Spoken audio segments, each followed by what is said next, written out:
The morning was cold enough to crack the silence. Frost had settled overnight across the headstones of Calvary Hill, that small cemetery on the north edge of Denton Falls, where the road bent toward the river and the pines grew close enough to block most of the winter light. The ground was hard.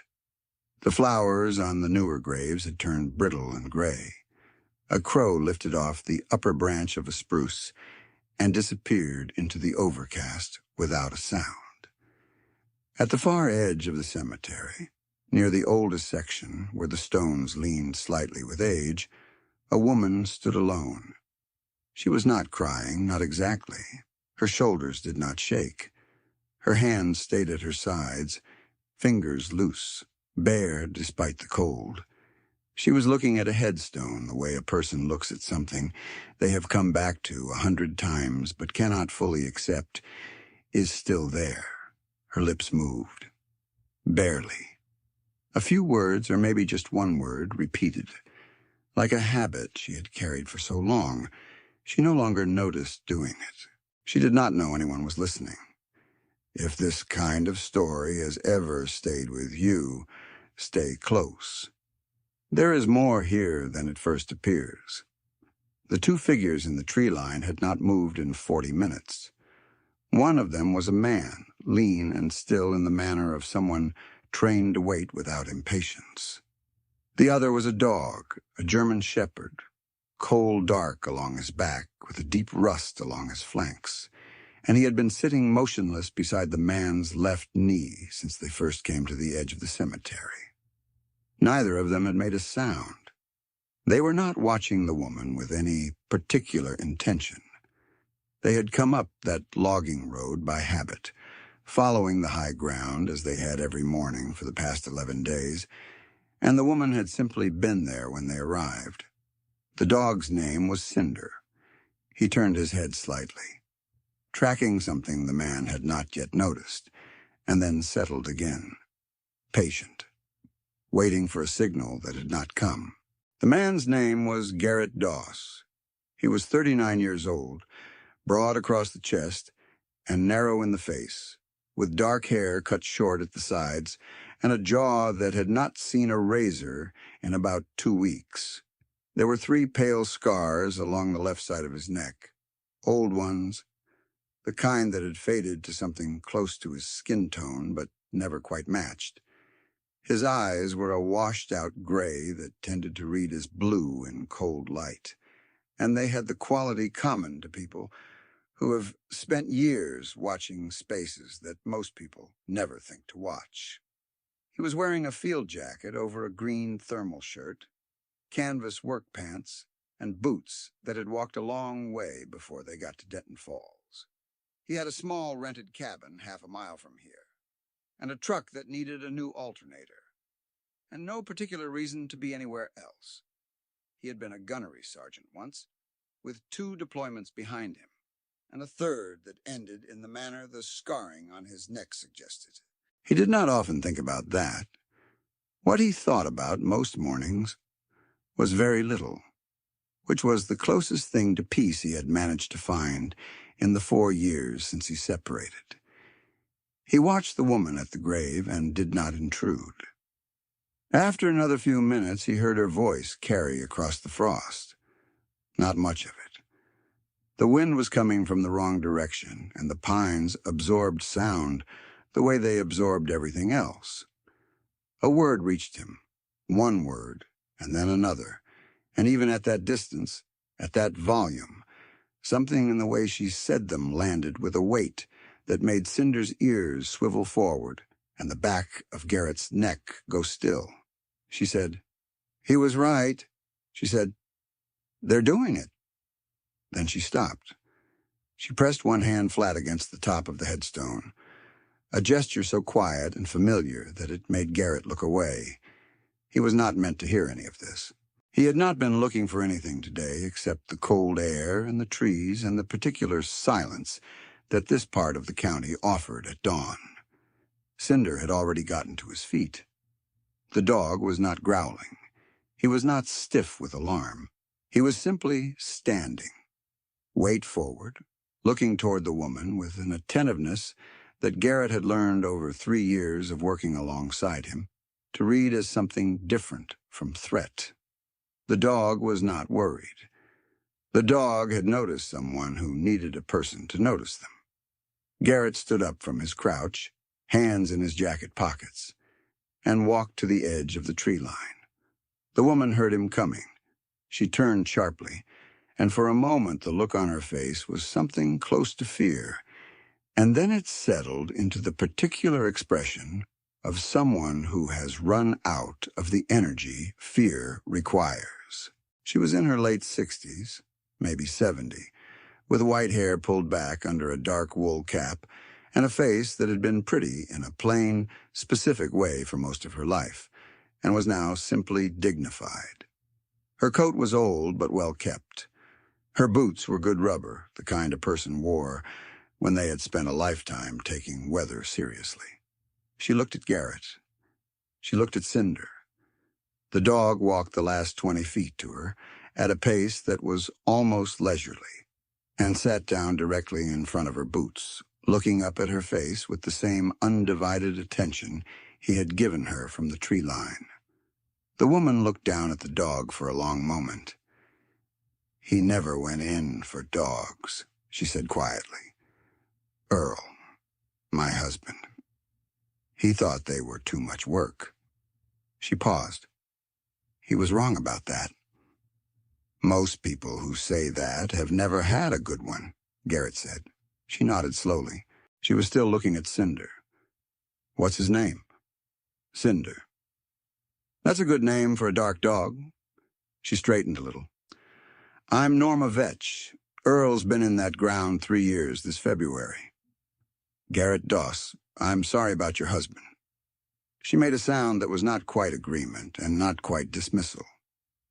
"He was 72 years old, and he died of a bad heart, which was the same heart he had his whole life, and managed fine until he didn't. I was sorrier than I can say. I still am. But you don't come to the cemetery to be sorry." She looked back at the headstone. "You come to tell them things." Garrett waited. He had learned over a life that had not been quiet that the thing a person needed to say would come out on its own if you did not rush it. Norma Vetch let out a long, slow breath. It clouded in the cold air and dissolved. "Earl was a surveyor for 31 years, she said. Worked all over this county. He knew every parcel, every boundary line, every fence post put in crooked because somebody's grandfather measured wrong in 1947. He was good at it. Not because he had to be, because he liked knowing where things were, where they started and stopped." She reached out and touched the headstone again, just the tips of her fingers this time. "Before he died, he told me someone was doing something wrong with the Alderman land. The old pasture land up past Shepherd Creek, 312 acres. Been in the same family since the 1890s. Earl thought someone was running a scheme on it, adjusting the survey records, moving boundary markers." She paused. "I thought it was the morphine talking." "Was it?" She turned and looked at him, and her eyes were clear and exhausted and entirely certain. "No," she said. "It was not." The story that came out of Norma over the following hour was not the kind that arrives complete.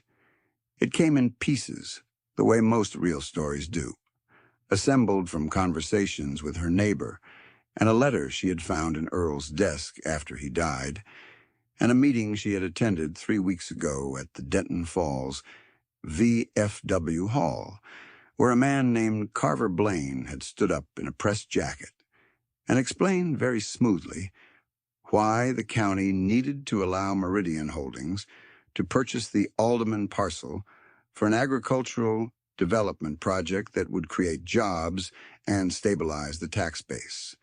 The Aldermans who currently lived on that land were an elderly couple named Ruth and Gerald, both in their late 70s. Ruth had a pacemaker. Gerald had worked that ground his whole adult life. They had no children. Their nearest relatives were in another state. 3 months ago, they had discovered that approximately 90 acres of their eastern pasture had been reclassified in the county assessor's database as unimproved wasteland, a reclassification that had lowered their property's assessed value significantly and, more importantly, had triggered a tax increment adjustment that suddenly made them delinquent on 3 years of property taxes they had in fact paid. The discrepancy, according to the county office, was due to an error in the original survey. Plat filed in 2019. An updated survey commissioned by Meridian Holdings had identified the error and helpfully submitted a corrected plat. Earl Vetch had pulled those plats before he died. He had written 4 pages of notes in a spiral notebook, in his careful surveyor's hand, and he had told Norma that the correction was not a correction. It was a fabrication. Boundary markers had been physically moved. Someone had gone out to that eastern pasture and pulled the original iron pins and reset them, then commissioned a survey off the new fraudulent positions. Garrett listened to all of this while Cinder sat in the frost beside Norma's boots, still and calm, his dark face turned up toward her as she spoke. When she finished, Garrett did not say anything for a moment. He was looking at the headstone. "Earl's notebook," he said. "Do you still have it?" "I have it." The original survey plats from 2019. Did Earl have copies? He had copies of everything. 31 years, 3 filing cabinets. I have not touched them. Garrett looked down at Cinder. The dog was watching Norma the same way he had been watching her since he sat down. Not performing anything. Just present. "Mrs. Vetch," Garrett said, "I'm going to walk you to your car." She studied him for a moment. She was not a woman easily read by strangers, and she did not smile to fill the silence. "All right," she said. He did not mention on that walk through the frost between the headstones that he intended to do anything more than that. He did not know entirely that he did. What he knew was that Cinder had stood up in the tree line when a woman pressed her hand against a headstone and said that her dead husband had been right, and that Garrett had learned over the years not to argue with that dog. The diner at the center of Denton Falls was called Paulette's, and it smelled of burned coffee and the kind of sausage gravy that had been made the same way since 1983. Garrett had found it on his 3rd day in town, and he had been going back every morning since, partly for the coffee and partly because the woman who ran it, Paulette Dern herself, had a way of not asking questions that he found restful. Paulette was 54, heavy in the shoulders, and quick in the eyes, with short, iron-colored hair and the hands of someone who had worked hard surfaces for 30 years. She had opened the diner after her husband died of a stroke at 50, and she had needed something to do with herself. The diner had become, over the 12 years since, one of those places that a town depends on without being fully aware of depending on it. People made decisions there. People found out things there. People showed up there when they had nowhere else to show up. She set a mug in front of Garrett without being asked and looked at Cinder, settling under the corner table. "You were at the cemetery this morning," she said. It was not a question. "I walked that road." "I know. Norma was there too. I could see the hill from my parking lot." She poured her own coffee and sat down across from him, which she had never done before. "Norma been talking to you?" Garrett looked at her. "She's been trying to get someone to listen for 8 months, Paulette said. Earl's dead. The county office isn't helpful. The county assessor is helpful in the direction of Meridian Holdings. I imagine she finally told someone the whole thing. She mentioned Earl's survey work. Earl knew what he was looking at. Ruth and Gerald Alderman are not going to survive losing that land, not financially, and not in any other way. Gerald had a small stroke in October.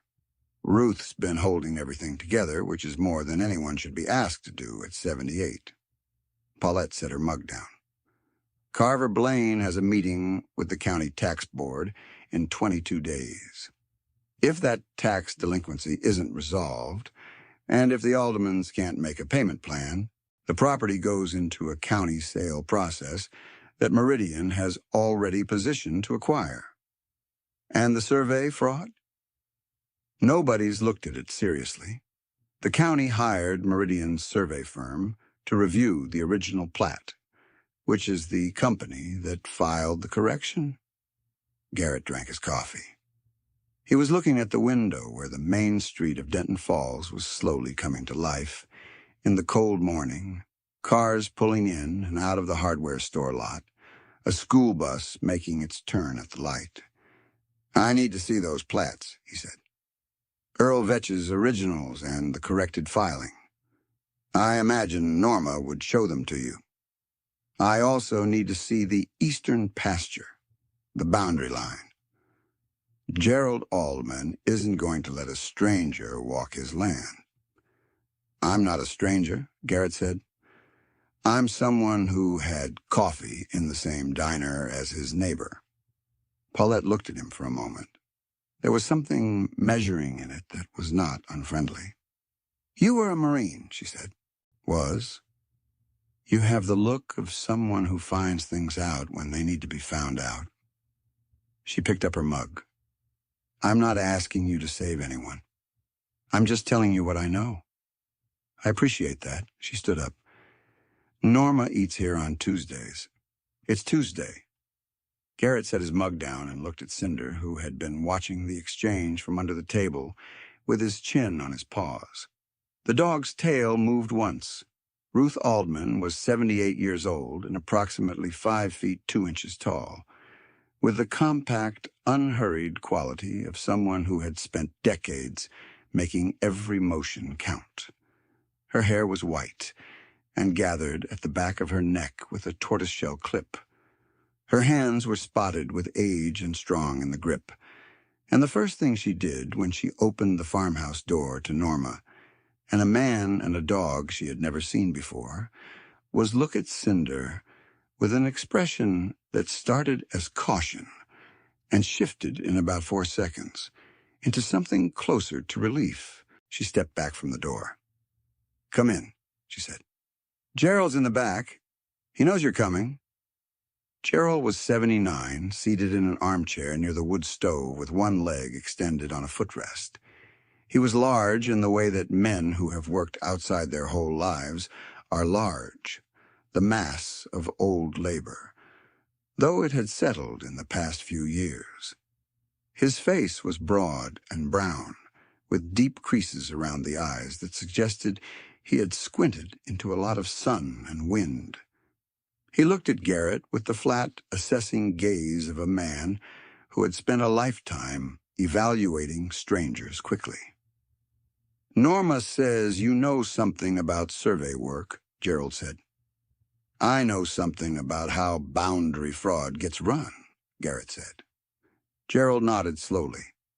He had the manner of a man who did not waste energy on being impressed. "Then let me show you what they claim they found." The county filing was in a manila folder on Gerald's side table. The corrected plat was professionally produced, clean and precise, with the survey company's seal and a notarized certification dated 14 months ago. Garrett spread it on the kitchen table and looked at it for a long time without speaking.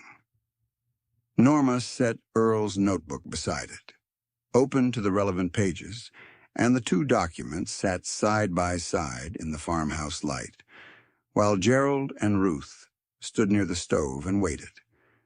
The discrepancy was not subtle once you knew what to look for. Earl Vetch had noted the original pin locations in 2019 with reference coordinates tied to a fixed section corner post that predated the survey by 40 years. The corrected plat had used the same section corner reference, but had introduced what it called a bearing adjustment that shifted the boundary line 93 feet to the west at the northern terminus, tapering back to the original line over the length of the boundary. The net result was that 91 acres of the eastern pasture, including a reliable seasonal creek that ran year-round and the drainage infrastructure Gerald had installed over 30 years, now fell outside the Alderman property line. "That creek," Garrett said. "That creek is why the pasture east of it is worth anything," Gerald said. "Without water access, that land's not productive, and it's the land they want. It's the lowest, flattest 80 acres on the whole parcel, and it's got a road frontage on the county highway. Do you know where the original pin was?" "I know where I set my fence post 32 years ago based on a survey from 1991, Gerald said. "I know where that pin was because I helped the surveyor find it." "Can you find that post now?" Gerald looked at his wife. She looked at him in the way of two people who have lived together long enough that entire conversations happen in 2 seconds. "In the morning," she said, "if the ground doesn't freeze too hard." What Garrett did that afternoon, while Gerald rested and Ruth warmed up a pot of beef soup that eventually had 5 people around the table who had not planned to eat together, was drive to the county records office. He was not a lawyer. He was not an investigator. He was a man who had spent years in roles that required him to understand how information moved, where it got held up, and who benefited from the obstruction. He was also a man who had, in the course of those years, spent enough time working alongside legal and governmental structures in difficult situations that he understood how paper trails accumulated errors that were not errors. The county records office in Denton Falls was a single room at the back of the municipal building with fluorescent lights and a clerk named Dennis, who wore a burgundy sweater and had the slightly furtive expression of someone who knew more than he was comfortable knowing. Garrett asked for the original 2019 survey plat, the corrected 2023 plat, and the chain of requests that had initiated the reassessment of the Alderman property. Dennis told him the 2019 plat was available. The 2023 plat was available, and the chain of requests was an internal county document. Garrett thanked him and took the 2 plats. He sat in his truck in the parking lot, with Cinder in the passenger seat, and compared the 2 documents side by side. The correction bore a seal from a company called Precision Land Services, incorporated in a different county with a business address that turned out, when Garrett looked it up on his phone, to share a building with Meridian Holdings' regional office. He took a photograph of that address. He took photographs of both plats, the survey seals, the notary stamps, and Earl Vetch's notebook pages. Then he called a number in his phone contacts that he had not called in 2 years. The person who answered was named Darlene Soto. She had been a staff investigator for a state legislative oversight committee until she left government service to work as a freelance research consultant, and she was one of the most methodical people Garrett had ever known. They had crossed paths during a property dispute involving veteran land grants in another county 4 years ago, and she had impressed him enough that he had kept her number. "Garrett," she said, "I thought you'd gone quiet." "I found something," he said. "Are you working?" "Always." "What do you have?" he told her. She listened without interrupting. "Send me the photographs," she said. "If the survey firm and the development company share a corporate address, that's not incidental. That's going to be in incorporation filings. Give me 2 days. 22 days until the tax board meeting." "Then 2 days is fine," she said. "Don't touch anything else yet. Don't talk to Blaine. Don't let the aldermans make any payment arrangements without consulting a lawyer. Do you know one in this county? I know one in the next county who does elder property law and doesn't charge people who can't pay. She paused. How are you, Garrett? I'm managing.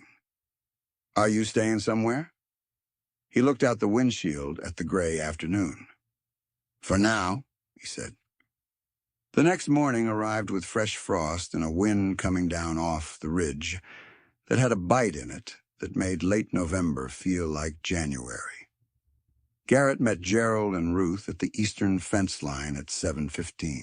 Norma was there too, in her good rubber boots, holding Earl's notebook in both hands inside her coat.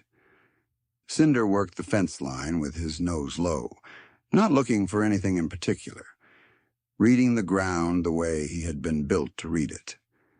Gerald moved slowly with the footrest behind him gone, favoring his right side, but he did not complain and he did not stop. He knew exactly where he was going. He walked the fence line to the northern post, then turned east 30 yards to where the ground dropped slightly before rising to the ridge. This stump, he said, was a cedar post in 1991. I watched the surveyor drive the iron pin 6 inches east of this stump. I remember because we argued about it.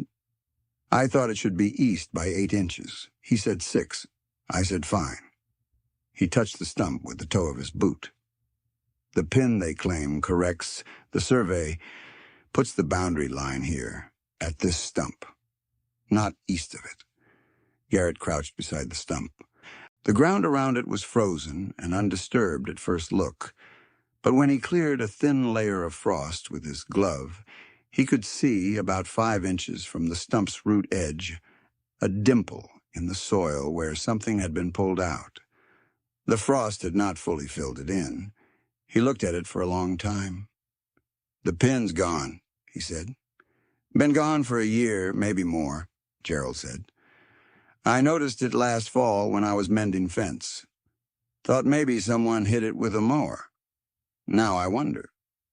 Garrett photographed the stump, the dimple, the surrounding fence line, and the view north to the road and south to the creek. He photographed the frost patterns around it and the condition of the posts on either side. He photographed the ground where the current survey's corrected boundary line would fall, marked now only by a surveyor's flag that had been staked there by Precision Land Services, and that Gerald had not touched. He photographed that flag, too. Cinder had been moving steadily along the fence line south of them, and had stopped about 40 yards away, standing still with his head slightly lowered, looking at the ground near the creek bank. Garrett walked to him. What Cinder had found was not dramatic. It was a section of disturbed ground, roughly a square foot, where the soil had been worked and refrozen. It was the kind of disturbance that came from pulling something out of the ground and then doing a poor job of tamping the earth back into place. There was no pin here, but there was the ghost of where one had been, and from its position relative to the creek bend and the original corner post that Earl Vetch had referenced in his 1991 coordinates. This was where the original eastern boundary pin had stood. Garrett stood over it for a long time. Gerald had followed and was now standing beside him. He looked at the disturbed ground for a moment. Earl's right, he said. His voice was quiet and flat, and it contained nothing that resembled surprise.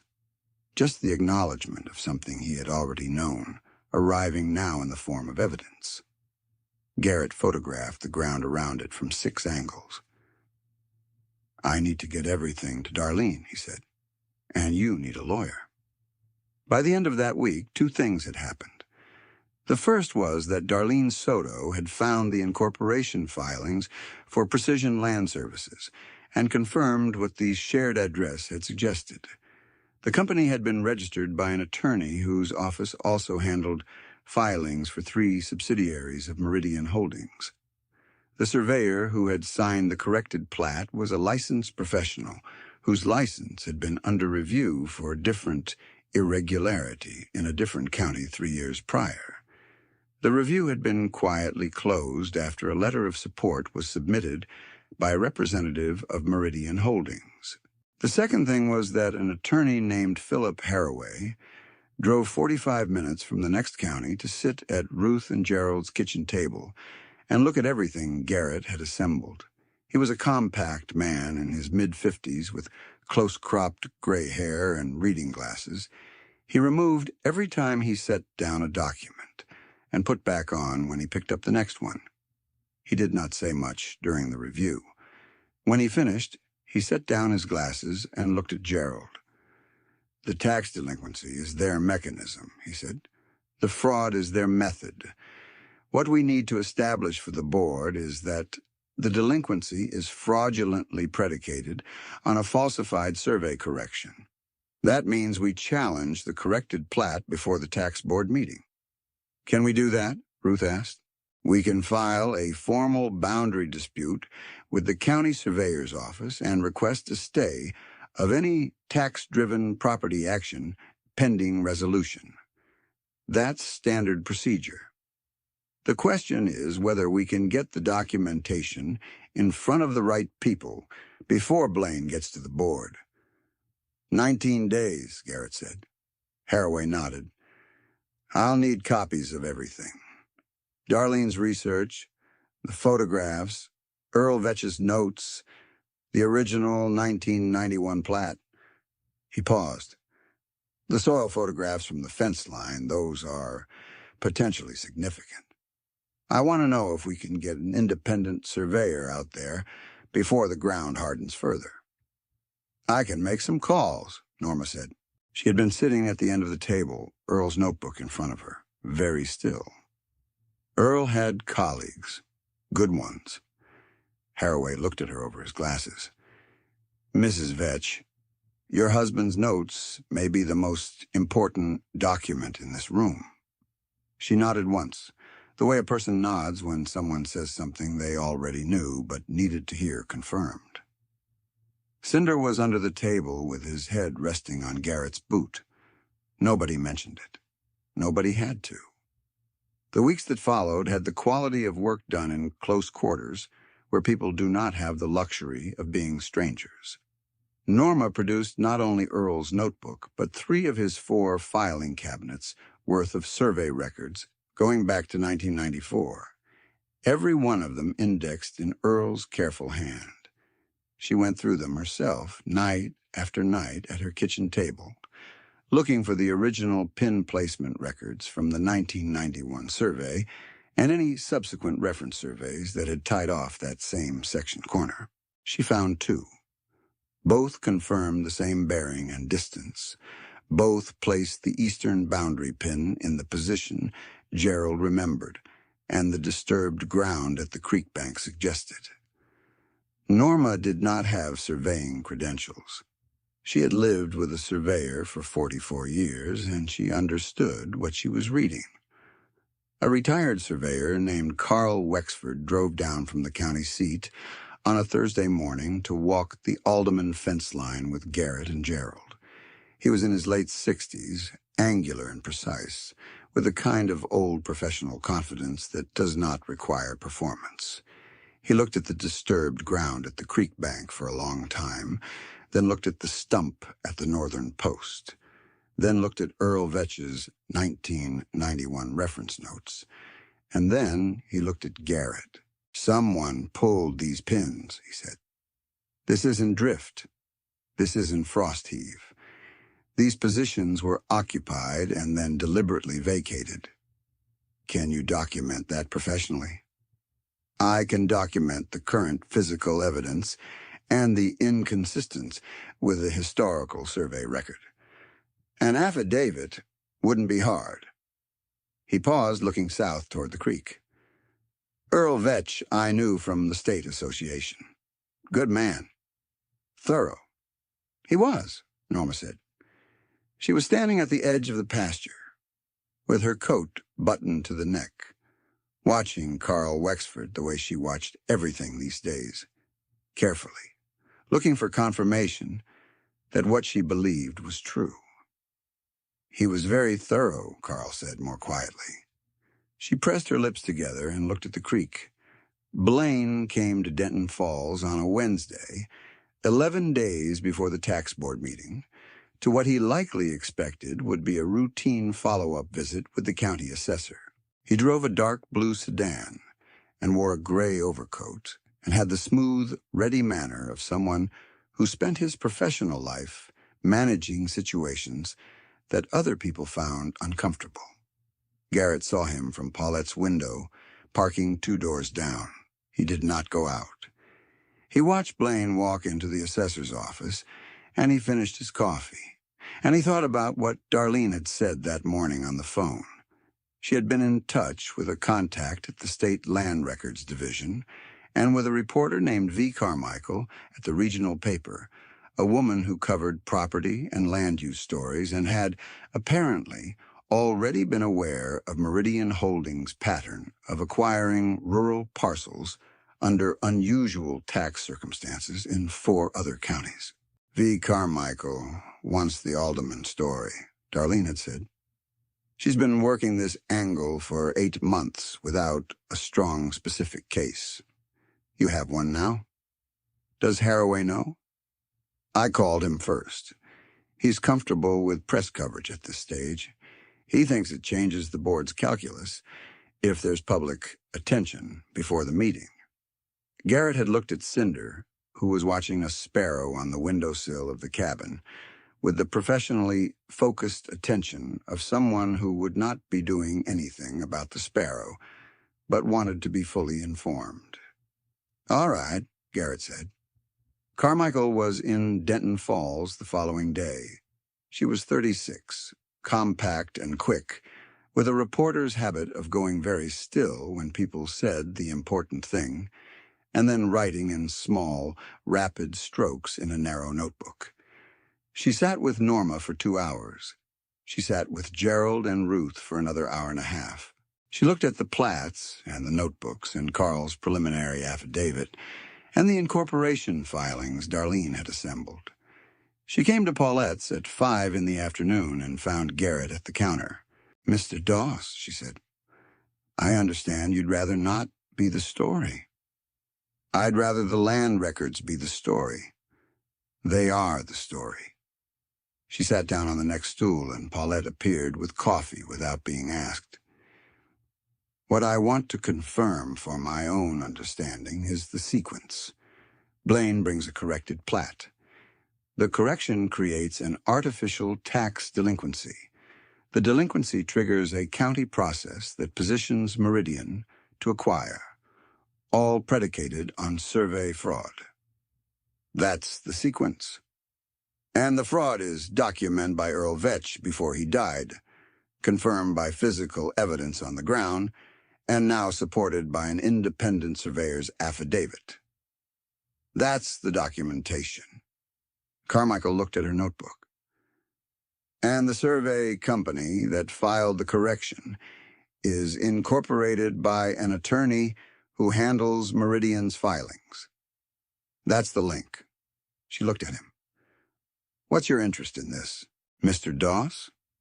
You're not from here. Garrett thought about the cemetery in the early morning, the frost on the headstones, a woman's voice carrying across the cold. I was walking past, he said. Carmichael looked at him for a moment, and something in her expression said she understood this was not the full answer, and that she was not going to press it. I'm running this story on Sunday, she said. The tax board meets the following Tuesday. I want Haraway and Wexford on record, and I want the incorporation filings reproduced in full. Darlene can send those directly. She already has. Carmichael closed her notebook. They've held on a long time, she said. Yes, Garrett said. They are. The story ran on Sunday morning above the fold with a photograph of Gerald and Ruth Aldman standing at their fence line, the creek visible behind them. the land they had worked for 51 years, stretching out in every direction. Carmichael had written it with the kind of precision that left no room for ambiguity and no room for Meridian Holdings or Blaine to claim misrepresentation. She named Precision Land Services. She named the attorney. She named the shared address. She quoted Carl's affidavit. She quoted Earl Vetch's notes with Norma's permission and identified Earl as the man who had first identified the discrepancy months before his death. By Sunday afternoon, the county assessor's office had received 47 phone calls. By Monday morning, the State Land Records Division had opened a formal inquiry. Blaine did not appear at the tax board meeting on Tuesday. A representative from Meridian Holdings attended, a younger man who said very little and left early. Philip Haraway presented the formal boundary dispute filing, Carl's affidavit, and the chain of documentary evidence with the precision of someone who had prepared for a much harder fight and found the terrain considerably more open than expected. The board voted to stay the tax delinquency proceeding pending resolution of the boundary dispute. The vote was 4-1. Afterward, in the parking lot of the municipal building, Gerald shook Haraway's hand and then stood looking at the gray November sky for a moment with the particular expression of a man processing the distance between what he had feared and what had actually happened. Ruth found Garrett standing by his truck. She was carrying a small paper bag, which she held out to him. "Bread," she said. "I made 2 loaves yesterday because I needed something to do with my hands." He took the bag. "You're going to leave now, aren't you?" she said. It was not quite a question. Garrett looked at Cinder, who was sitting by the truck's rear tire watching Ruth with his usual frank attentiveness. "I hadn't decided," he said. Ruth studied him the way she had studied things for 78 years, without hurrying, without looking away. "Earl always said," she told him, "that the places that needed you most were the ones you walked past. He said most people kept walking." She paused. "He stopped sometimes. It was why he knew where things were." Garrett held the bread bag in both hands and did not say anything. "Paulette Dern has a back cabin she rents for practically nothing in the winter," Ruth said. "The alternator on your truck needs replacing. Gerald knows a mechanic who won't charge you more than it's worth." She glanced at Cinder. "And that dog is good for this town." She walked back to where Gerald was still talking with Haraway, and she took her husband's arm, and they stood together in the cold parking lot, looking like what they were, 2 people who had stood beside each other for a long time and intended to keep doing it. Garrett stood beside his truck for a while after that. The November wind came down from the ridge and moved through the bare trees along the municipal building's back lot. And Cinder pressed close to his left knee the way he did when he thought Garrett was about to go somewhere, ready to follow wherever the next road went. Garrett was not thinking about the next road. He was thinking about a cemetery on a hill at dawn, and a woman's voice in the cold, and the plain fact that some things you walked past and some things you didn't, and that the difference was not always clear until after you had already stopped. He put his hand on Cinder's head. The dog leaned into it. The state inquiry into Precision Land Services concluded the following spring and resulted in the revocation of the surveyor's license and a referral to the county attorney for criminal fraud charges.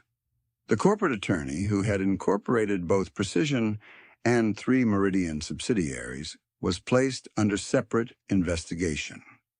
Blaine resigned from Meridian Holdings in January and relocated without a forwarding address. Meridian withdrew its interest in the Alderman parcel. None of that had happened yet on the afternoon of the tax board meeting.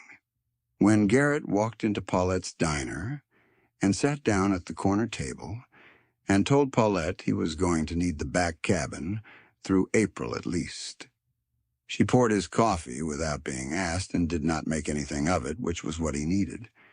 Norma was at the table by the window, and when he came in, she looked up and nodded, the smallest acknowledgement, and then looked back at her cup. Earl's notebook was on the table beside her coffee, spine up, the way she had taken to carrying it, and she touched the cover once with the flat of her hand in the gesture he had first seen at the cemetery, the one that meant she was telling something to someone who was not in the room. She was not crying.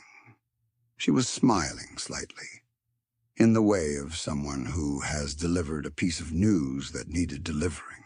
Cinder settled under the corner table and put his chin on Garrett's boot, and the diner was warm against the November cold, and through the window the light was fading early the way it did this time of year, going from gray to amber over the storefronts and the bare trees and the long road that ran north to the cemetery on the hill. Garrett wrapped both hands around his coffee mug and looked at the town through the glass. It was still there. If you have stayed with this story to the end, you know that the things worth protecting are rarely the things that get protected on their own. They need someone to stop, to turn back, to stay a little longer than they planned. Ruth and Gerald did not survive what happened to them because they were unusual. They are ordinary, in the best and truest sense, people who built something over a lifetime and held on to it and asked only to be dealt with honestly. What nearly took that from them was patient and institutional, and dressed in a pressed jacket with a practiced smile, and what stopped it was a dead man's careful handwriting, and a woman who came to a cemetery to tell her husband he had been right. There are people in your life who know where things are, who measured carefully, who wrote it down. Honor that knowledge while you can. It outlasts the people who carried it, if someone thinks to keep it. May you be surrounded by people who stop when they should. May the places you have built hold firm, and may God bless you and the ones you love, and keep you in the warmth of what is worth protecting.